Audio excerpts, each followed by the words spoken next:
warahmatullahi wabarakatuh. Baiklah, saya akan menjelaskan tentang dengan soal yang pertama, yaitu sampel acak perusahaan yang bergerak dalam utilitas listrik 1, jasa keuangan 2, dan pengelolaan makanan 3. Memberikan informasi berikut mengenai keuntungan tahunan per karyawan dalam ribuan dolar seperti yang disajikan pada tabelnya yang ini.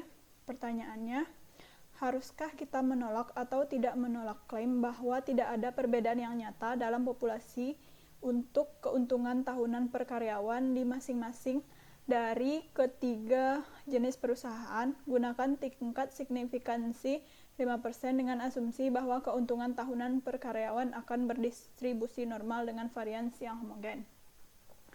Yang pertama itu kita menentukan H0 dan H1. H1-nya itu H0 yaitu mu1 sama dengan mu2 sama dengan mu3, yaitu rataan keputusan tahunan per karyawan adalah sama untuk ketiga jenis perusahaan. H0 ini, cara mencari H0 itu kita bisa melihat dari soalnya, yaitu yang ini. Haruskah kita menolak atau tidak menolak klaim bahwa tidak ada perbedaan yang nyata dalam populasi untuk keuntungan per tahunan per karyawan? H1 itu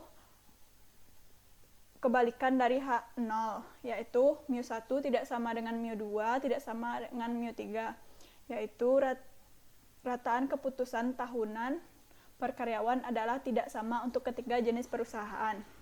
Langkah kedua, kita menguji statistika uji, yaitu MSK sama per MSE.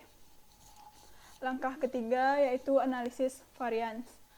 Cara mencarinya itu kita bisa, kalau saya menggunakan Excel, namun di sini saya merincinya dengan tulisan, yaitu kolom yang ini ditambahin semua, atau di Excel kita bisa sum, setelah itu bagi 5. Hasilnya itu yaitu 38,3. Hal yang sama kita juga lakukan pada company kedua dan company ketiga. Untuk mencari X-bar-nya, kita bisa menambahkan company pertama, company kedua, company ketiga, dan dibagi 3. Hasilnya adalah 34,546. N-nya yaitu N1-nya sama dengan 5, yaitu company 1, company 2, company 3. N semua adalah 15, K sama dengan 3. Kita bisa melihat sum of square-nya pada between group, yaitu 418,137, DF-nya 2, mean square-nya 2,9, F-nya 1,664, sig-nya 0,23. Within group-nya 15,07,420, DF-nya 12, mean square-nya 125,618. Jadi total pada sum square yaitu 1925,557 dan DF-nya totalnya adalah 14. Langkah keempat, kita menggunakan daerah kritis kriteria uji tarif nyata yang lambdanya dari nilai tabel F. Kita bisa menggunakan tabel yang telah diberikan pada lembar soal.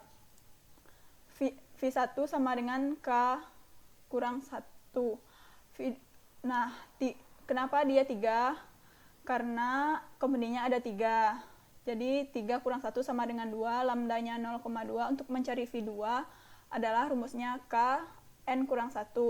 K-nya adalah 3, N-nya 5, kurang 1, 15. Nah, di ini V1 pada tabel kita bisa melihat pada tabelnya. Cara melihatnya yaitu pada tabelnya V1 lihat pada tabel, V2-nya juga dilihat.